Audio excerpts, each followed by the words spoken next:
As for Vance Joseph, all signs point to his departure right now in Denver.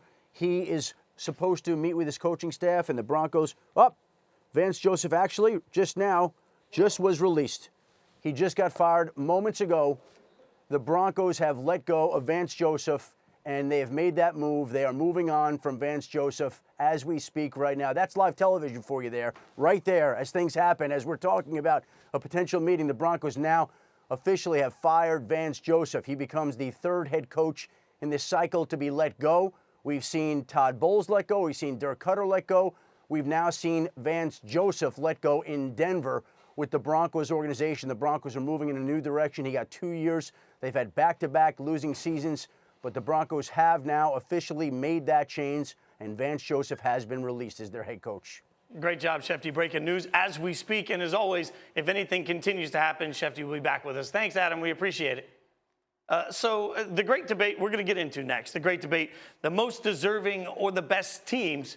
But first, we're going to get into this Vance Joseph thing. So Vance Joseph out for the Broncos. Your thoughts? Where are you on that? Well, he was tasked coming into this season to make the playoffs. A couple weeks ago, they were eliminated from the playoffs. And it doesn't matter the quarterback situation. It doesn't matter the injuries they have. Those things all happen. Rex can tell you that. It's just the reality of it. But he was supposed to make the playoffs. He didn't get it done. And a little bit of this has to fall in John Elway's lap, because if you look at the quarterback situation and what they've done, they brought in Case Keenum, but they had Paxton Lynch before that. They drafted Brock Osweiler. Outside of Peyton Manning, you could say that it's been unsettled at best with the quarterback. Well, that's true. And you look at it, the one thing, though, with Denver's got such a history of winning.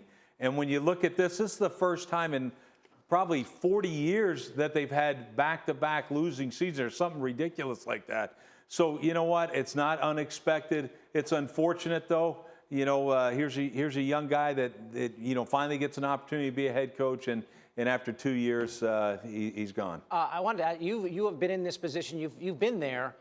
What is it like for the coach and your assistants, their family? What is this whole thing like when you do get this? Well, it's brutal. I think, first off, the more you put in, the harder it is. Like, it's, with the Jets, I get fired after 6 years.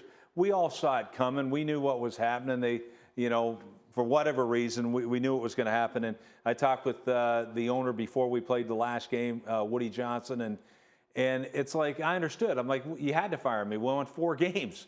Forget about what, the history looked like. They had no choice. So I understood it. I've been in the game a long time. I knew it was coming. But it still doesn't make it easy. You go in there, you play your last game, and then, you got to tell your guys, the coaches thing. The hardest thing for me was to, talk to my team. And I think that's a hard thing to do, especially when you've been there for 6 years. Some of these guys been there 1 year, 2 years, or whatever. It's not near as difficult. But for me, after 6 years, I made up a video with my video guy going in, and because I was like, there's no way I can get through this. So that's what I did. We tend to forget these are human beings with families and feelings and stuff. We report the news, but it is so difficult for everyone associated with that coach on a day like today. And Vance Joseph had good starts in each of his first 2 years with the Broncos. Started 2-0 this season and last season, one of only 2 teams to do that. But both times their seasons pretty much fell apart at that point. The Broncos had losing records in each of the last 2 years, as we illustrated just a second ago. It's the first time they had done that, as Rex mentioned, since the early 70s. So Vance Joseph out as the Broncos head coach.